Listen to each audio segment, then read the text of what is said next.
네, 잘 보이시는 걸로 알고 시작하겠습니다. 오늘 그 주택임대차보호법 해설을 맡은 김대진 변호사입니다. 이게 사실 주임법이 그동안 변호사들한테 그닥 관심 있는 이제 주제는 아니었는데요. 법이 있기는 해도 주택임대차 시장 자체가 워낙 뭐 임대인이 절대적으로 그 우위인 시장이기 때문에 뭐 소송까지 가는 법적인 분쟁이 일어날 가능성 자체가 좀 많지 않았기 때문이 아닌가 싶습니다. 그러다가 재작년에 이제 하반기에 임대차 3법이 시행이 되면서 이제 갑자기 주택임대차 보호법이 주목을 받기 시작했는데요. 임대차 3법은 그 주택임대차 보호법상의 계약갱신 요구권, 그리고 임대료 인상률 상한제, 그리고 이제 부동산 거래 신고법상 임대차 계약 신고제를 말하는 거고요.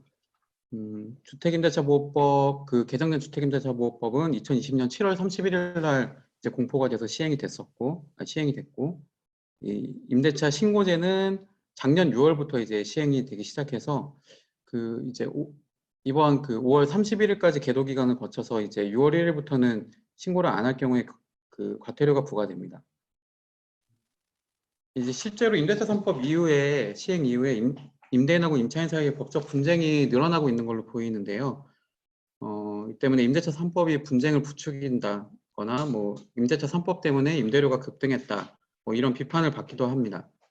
근데 임대료가 급등한 원인은 임대차 3법이라기보다는 이제 2019년에 코로나가 시작이 되면서 이제 그 전 세계적으로 이제 금리를 낮추고 또 양적 완화로 그 시장에 돈을 막 풀기 시작했죠. 그래서 시장에 풀린 돈이 이제 부동산으로 몰려드니까 이제 부동산 가격이 오르고 또 거기에 따라서 전월세 가격도 오른, 그게 이제 원인이라고 봐야 될 것 같고요.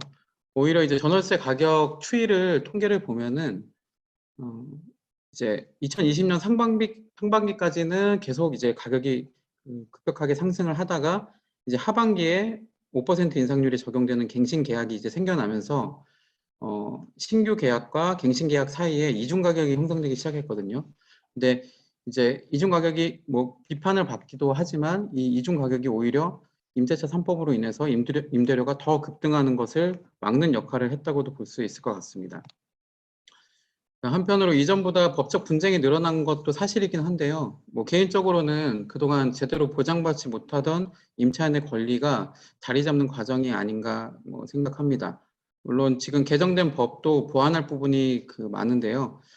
이런 부분에 대해서는 저희 그 민변민생경제위원회 금융부동산팀에서 추가 개정을 위한 입법 운동도 지금 하고 있으니까요. 나중에 관심이 있으시면 같이 참여해 주시면 좋겠습니다. 오늘은 그에 앞서서 먼저 개정된 주택임대차 보호법에 대해서 제대로 알아보는 시간을 갖도록 하겠습니다. 오늘 강연은 먼저 해외 세입자 보호제도와 민법상의 주택임대차 계약, 주택임대차 보호법의 주요 내용을 소개하고요. 다음으로 개정된 주택임대차 보호법의 계약갱신 요구권과 임대료 인상률 상한제에 대해서 좀 더 자세히 살펴보도록 하겠습니다. 그 다음에 마지막으로는 최근 몇 년 사이에 임대인이 이제 세제 혜택을 받기 위해서 주택임대사업자 등록을 한 경우가 많은데요. 이 경우에는 민간임대주택법이라는 법이 주택임대차 보호법에 우선해서 적용이 됩니다. 그런데 이 민간임대주택법상의 계약갱신이나 임대료 인상률 상한이 주임법하고는 조금 다른 부분이 있거든요. 그래서 이 부분도 간단히 체크를 하고 마무리하도록 하겠습니다. 먼저 해외 세입자 보호 제도를 좀 소개해 보겠습니다. 이 내용은 제가 2017년에 이제 처음 민변에서 활동하기 시작하면서 그때 민변의 다른 선배 변호사님들하고 같이 법무부 서울시에 이제 용역을 하면서 함께 연구한 내용을 정리한 건데요. 아까 잠깐 김태경 변호사님도 잠깐 말씀해 주셨지만 이 해외 제도를 소개하는 이유는 이전에는 저도 뭐 주임법이 그렇게 되어 있으니까 임대 기간이 2년만 보장되는 게 당연하고 계약 기간이 끝날 때 임대인이 나가라고 하면 어쩔 수 없다라고 생각을 했었거든요. 근데 이제 다른 나라의 세입자 제도를 보니까 이게 당연한 게 아니더라. 그리고 그래서 다른 나라들은 어떤 세입자 보호 제도를 갖고 있는지 저희가 좀 알아보고 이걸 통해서 저희 임대차 3법이 또 세입자 보호에 있어서 어느 정도 지금 위치에 있는지도 좀 판단해 보면 좋겠다는 생각에서 소개를 하게 됐습니다. 해외 주요 선진국은 이미 2차 세계대전이 끝난 그 이후인 1960년대부터 그 대도시 집중이 시작이 됐고요. 그로 인해서 주택 부족과 임대료 상승 그 문제가 발생이 되면서 임대차 안정화 정책을 추진하게 됐습니다. 여기서 이 임대차 안정화 정책이라는 거는 임대료를 뭐 규제하는 게 아니라 적정한 수준에서 이제 관리하면서 그 임차인의 주거권을 보장하기 위한 정책인데요.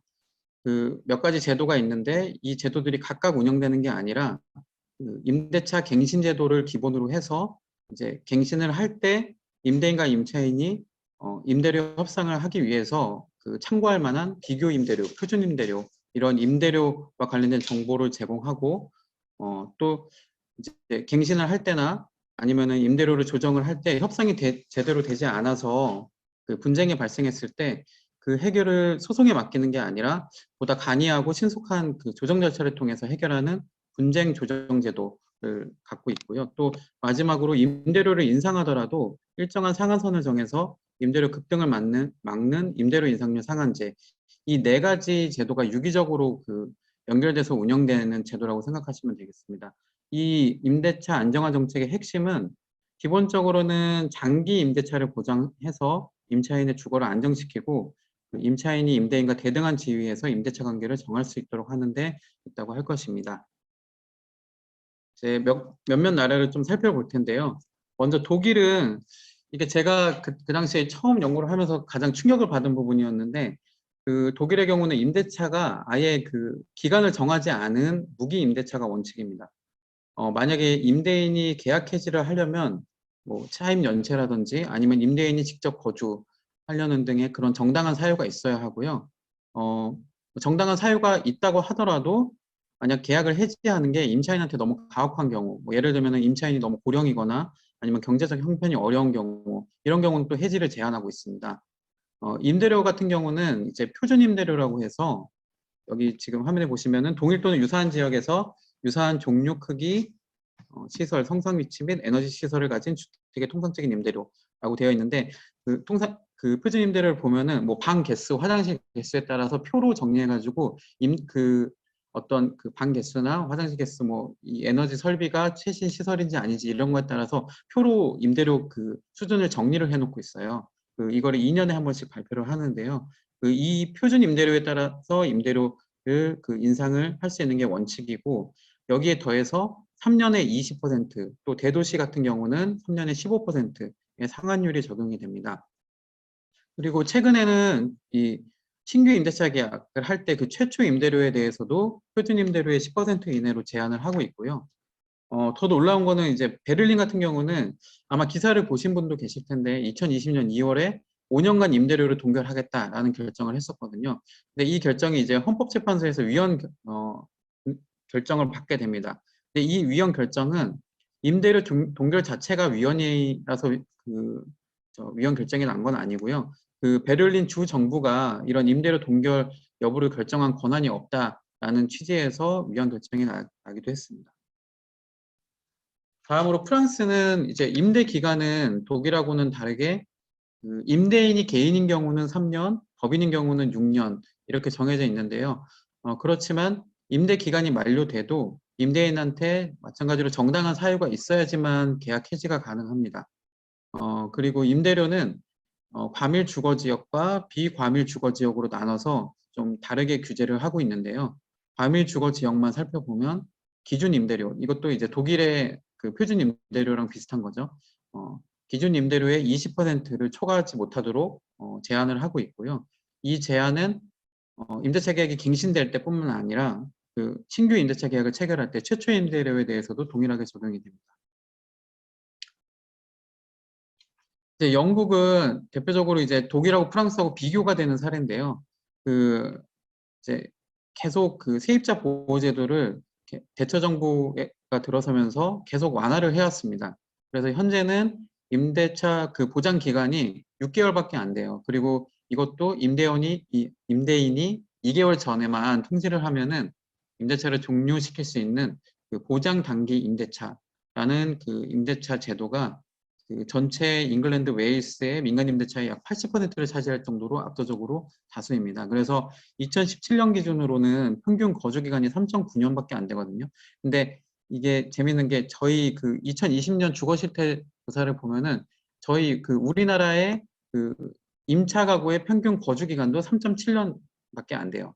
네, 그래서 영국이랑 저희랑 거의 이제 그 평균 거주 기간이 비슷하고요. 그래서 이제 보수당 정부도 이 제도가 너무 지금 그 런던이나 이런 대도시에서 그 임대료 문제가 심각하니까 제도 폐지를 논의 중이라고 합니다. 미국은 이제 그 연방 정부 그 전체적으로 적용되는 그 제도보다는 이 대도시 위주로 임대차 정책이 시행이 되고 있는 게 특징인데요. 그중에서 뉴욕시를 좀 소개해 보면은 뉴욕시는 1984년부터 임대차 등록제를 시행했고요. 그 모든 주택에 대해서 이 임대차 안정화 정책이 적용되는 것은 아니고 이 보유세 감면 이런 혜택을 통해서 그 법정 갱신이나 임대료 규제를 받는 임대차 안정화 적용주택을 계속 이제 늘려나가는 그런 정책을 펼치고 있습니다. 그래서 저희가 통계상으로 확인된 거는 2011년도 현재 그 전체 민간 임대주택의 약 45%가 이 임대차 안정화 정책에 적용을 받는 주택이라고 하더라고요. 그래서 이 적용을 받는 주택은 그 뉴욕시 임대료 가이드라인 위원회가 정한 임대료 인상률 상한제가 적용이 되는데요. 2019년도 기준으로는 1년에 1.5%, 2년 계약은 2.5%였는데 이게 2020년에는 코로나 때문에 그 동결이 됐었고요. 그러다가 이제 2022년에 최근에 또 발표된 그 가이드라인은 1년에 2.7에서 4.5%, 2년에 4.3에서 9%. 이거는 이제 거의 2년 동안 동결했던 것과 이제 그 물가 상승이 반영이 돼서 조금 최근에는 많이 올라간 그 상황입니다. 일본은 이제 우리나라의 주임법에 해당되는 차지차가법이라는 특별법을 통해서 이제 임대차 관계를 규율하고 있는데요. 독일이랑 프랑스랑 마찬가지로 임대인이 갱신 거절이나 계약 해지를 하려면은 그 정당성이 인정이 돼야지만 임대차 관계를 종료시킬 수 있습니다.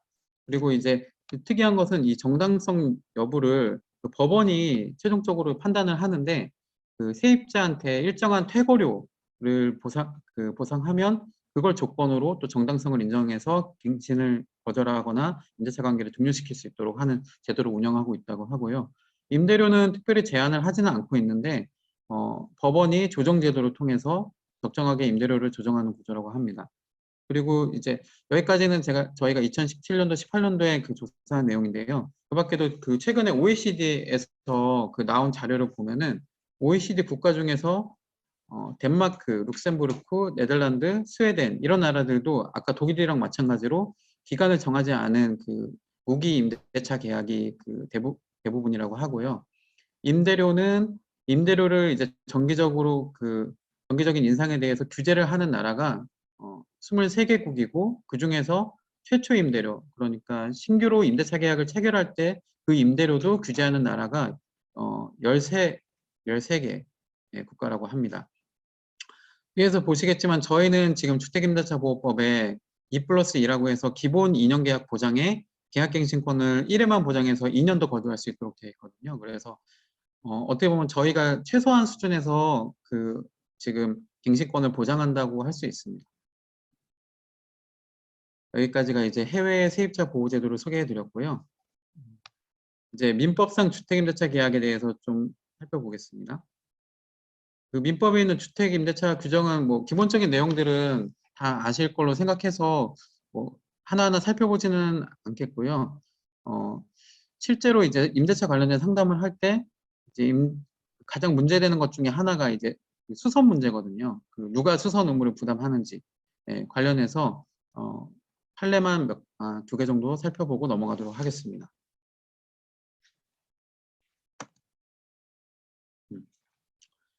첫 번째 케이스는 실제로 임대차 계약을 체결할 때 이런 특약사항을 넣는 경우가 많은데요. 특약사항에 건물 수리는 입주자가 한다라는 내용을 넣었는데 입주 후에 누수가 계속 이제 되는 경우에 누가 이 누수에 대해서 수선을 해야 하는지에 대한 판례입니다.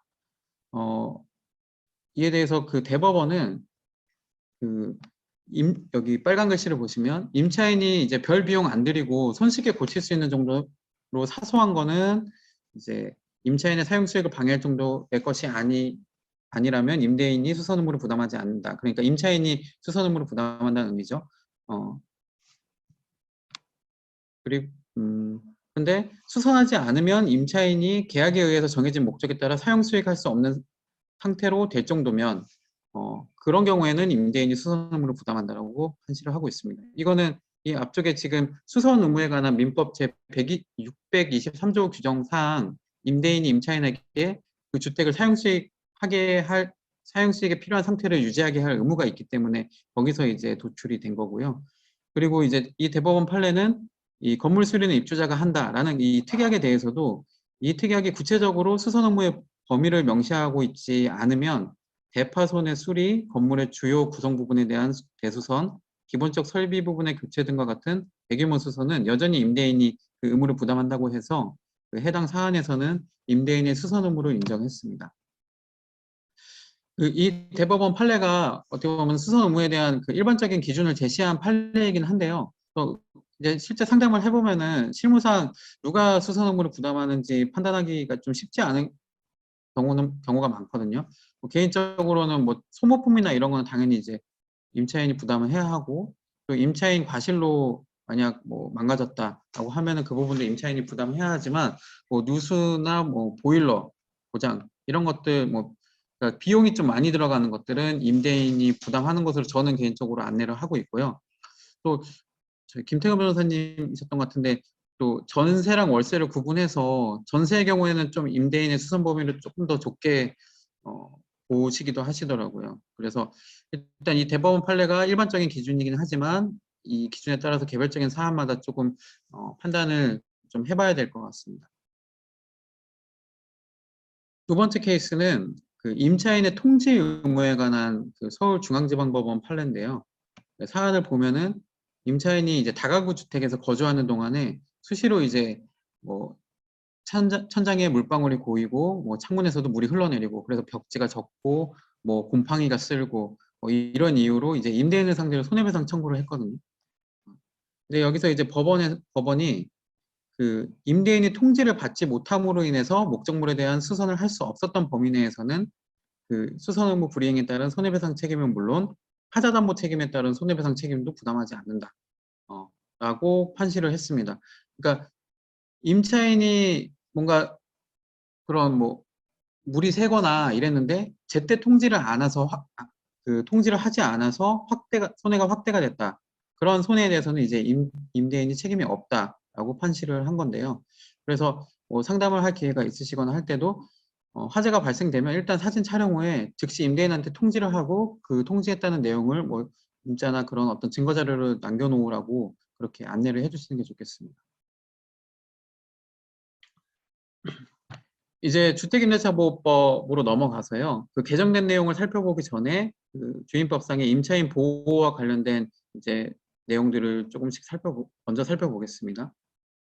먼저 대항력은 이제 요건이 주택의 인도와 그 주민등록이 요건이고, 이 두 가지 요건을 갖춰서 주민등록을 한 다음 날부터 제3자에 대해서도 임차권을 주장할 수 있는 그 권리가 대항력인데요. 여기서 포인트는 이제 효력이 다음 날 발생한다는 겁니다. 그래서 전입신고 당일에 만약 임대인이 제3자한테 근저당권 설정 등기를 해주거나 대출을 받아서 아니면은 그날 압류가 들어왔다. 그러면은 이제 그 보증금에 대한 권리는 이제 후순위로 밀리게 되죠. 그래서 이게 당일날 대항력을 발생하게 하는 그 법률 개정안이 전부터 국회에 여러 차례 올라왔었거든요. 근데 뭐 어떤 이유에서인지 모르겠지만 아직까지 통과가 안 되고 있습니다. 그래서 현재는 다음날 효력이 발생한다는 걸 주의해야 하고요. 그리고 이제 대항력을 갖춘 상태에서 임대차 계약서의 확정일자까지 이제 받게 되면은 이제 보증금에 대한 우선 변제권이 생기는 거죠. 이 우선 변제권이라는 거는 나중에 만약 그 임차 주택이 경매로 넘어가게 됐을 때 그 보증금에 대해서 그 후순위 근저당권이나 뭐 압류 등의 어떤 제한 물권보다 그 우선해서 그 배당을 받을 수 있는 권리입니다. 그리고 이제 확정일자 같은 경우는 이제 그 임대차 계약 신고제 있잖아요. 그 임대차 계약 신고를 하게 되면은 그 확정일자를 받은 걸로 간주가 되도록 돼 있거든요. 그래서 둘 중에 하나만 하면은 이제 그 보증금에 대한 우선 변제권이 확보가 됩니다. 임차권 등기 명령은 이제 임대차가 끝난 이후에도 보증금을 반환받지 못한 상태에서 이제 이사를 가야 하는 경우, 그 대항력과 우선 변제권을 유지하기 위해서 하는 건데요. 저도 뭐 가끔씩 이제 진행하는 경우가 있는데, 이게 실무상 신청을 하고 나서 등기가 완료되는 데까지 2주에서 한 길게는 4주 정도까지 걸려요. 왜냐면은 임대인한테 송달이 된 이후에 이제 법원이 등기 촉탁을 하기 때문에. 그래서 그 등기가 완료되기 전에는 그 주민등록을 옮기거나 임대인한테 뭐 그 점유를 넘겨주거나 하면 안 되고, 등기가 꼭 완료된 이후에 다른 곳으로 주민등록을 옮기거나 이사를 가셔야 됩니다. 그리고 이제 임대 기간은 뭐 주임법에서는 최소 2년을 보장하고 있기 때문에 기간을 정하지 않거나 2년 미만으로 기간을 정해도 나중에 이제 임차인이 번복하고 2년을 주장을 할 수가 있고요. 이제 묵시적 갱신도 실무상으로 이제 많이 상담이 들어오고 문제가 되는데, 지금 계약갱신 요구권이 도입되기 전에는 주택 임차인이 임대차 계약을 갱신할 수 있는 방법이 임대인과 합의를 해서 갱신을 하거나 아니면 이 묵시적으로 갱신되는 그 두 가지 방법밖에 없었는데, 합의로 갱신하는 경우는 이제 임대료를 임대인이 올려달라고 하는 대로 뭐 줄 수밖에 없는 거죠. 그 반면에 묵시적 갱신은 그 효과가 기존 임대차와 동일한 조건으로 갱신되는 거기 때문에 임대료도 기본적으로 동결되는 게 원칙이거든요. 네. 그리고 이제 묵시적 갱신이 되기 위해서는 임대인이 임대차 기간 만료 6개월 전부터 2개월 전까지 갱신 거절의 통지를 하지 아니하거나 아니면 계약 조건을 변경하지 아니하면 갱신하지 아니한다는 뜻의 통지를 하지 아니한 경우에 이제 묵시적 갱신이 인정이 됩니다. 여기서 이제 조금 주의할 부분이, 지금 이제 화면에 제가 빨간색으로 표시해 놨는데, 이 묵시적 갱신이 인정되기 위한 그 기간이 종전에 1개월 전까지 해서 2개월 전까지로 개정이 됐거든요. 근데 이 개정된 규정의 부칙을 보면은 이 2개월 전까지의 그 개정 규정이 적용되는 경우가 2020년 12월 10일 이후에 최초로 계약이 체결되거나 갱신된 계약에 대해서 적용되도록 되어 있습니다. 여기서 그 갱신되는이 아니라 갱신된이라고 규정한 것에 좀 주의를 해야 하는데요. 2020년 12월 10일 이후에 최초로 갱신이 되는 계약이다. 그러면 이 계약은 갱신이 되는 계약이니까 종전 규정인 1개월 전까지가 적용이 되는 거고, 그 최초로 갱신된 계약이 다시 이제 종료되는 시점에 갱신 여부를 이제 판단할 때는 이제 그때부터 2개월이 적용이 되는 겁니다. 그래서 이게 실무상 변호사들도 헷갈려하는 경우가 많은데, 이거는 그 법 개정안을 실제로 만들었던 그 법무부를 통해서 직접 확인한 거거든요. 그래서 이 부분은 좀 주의를 하시면 좋을 것 같습니다. 그리고 차임 등 증강 청구권, 이제 이번에 개정이 되면서 저희가 임대료 인상률 상한제라고 이제 불리고 있는 이 규정인데요. 사실은 예전부터 있던 규정이긴 합니다. 다만 예전에는 이 규정에 대해서 대법원 판례가, 이 규정은 임대차 계약이 존속 중인 경우에 당사자 일방이 상대방한테 증감을 청구한 경우에만 적용이 되고, 임대차 계약이 계약기간 만료로 종료할 때 재계약을 하거나 아니면 종료가 되기 전이라도 당사자 간의 합의로 증액된 경우에는 이 규정이 적용되지 않는다고 그 대법원에서 판시를 했거든요. 그리고 또 실제 타임 증감 청구권을 일방적으로 행사한 사안에서도 제가 알기로는 IMF 때도 이런 사안이 있는데, 그때도 이 증감 청구를 인정을 하지 않았었다고 합니다. 그래서 실제로는 거의 이 규정이 사문화된 규정이었어요. 전혀 이 규정을 쓸 일이 없는, 그냥 형식적으로 규정만 되어 있었는데, 이번에 이제 그 주택임대차법이 개정이 되면서 이제 계약갱신 요구권을 행사했을 때 이 제7조에 따라서 5% 상한율이 적용되게 되었습니다. 이 부분에 대해서는 나중에 이따가 그 임대료 인상률 상한제 설명하면서 다시 얘기하기로 하고요. 그 다음에 7번 그 월차임 그 전환시 산정률의 경우에는 이제 보증금의 전부나 일부를 월차임으로 전환하는 경우에 그 전환율을 정하는 규정인데요.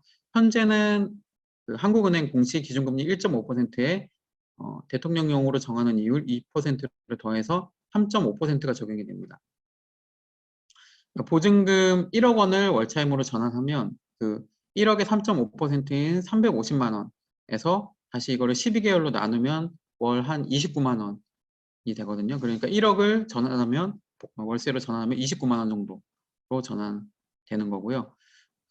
또 여기서 좀 주의할 점은 이 보증금 전환 이 규정이 그 임대인하고 임차인 간의 동의가 있어야만 전환이 가능한 거거든요. 그래서 임대인이 이번에 그 5% 올리는데 이거 그냥 월세로 받을게요. 이렇게 일방적으로 얘기한다고 해서 이 규정이 적용되는 건 아닙니다. 그리고 또 현행법상의 특이한 점은 그 보증금을 월 차임으로 전환하는 경우에만 이 규정이 지금 적용되도록 돼 있거든요. 반대로 월 차임을 보증금으로 전환하는 것에 대해서는 규정이 없어요. 그래서 이 부분도 조금 특이한 부분입니다. 근데 이게 또 비교가 되는 게 주택임대사업자에 대해서 적용되는 민간임대주택법에는 이 주임법을 준용하면서도 월세에서 보증금으로 전환하는 경우에도 이 전환율을 적용하도록 되어 있거든요. 그래서 이 부분이 조금 차이가 있습니다.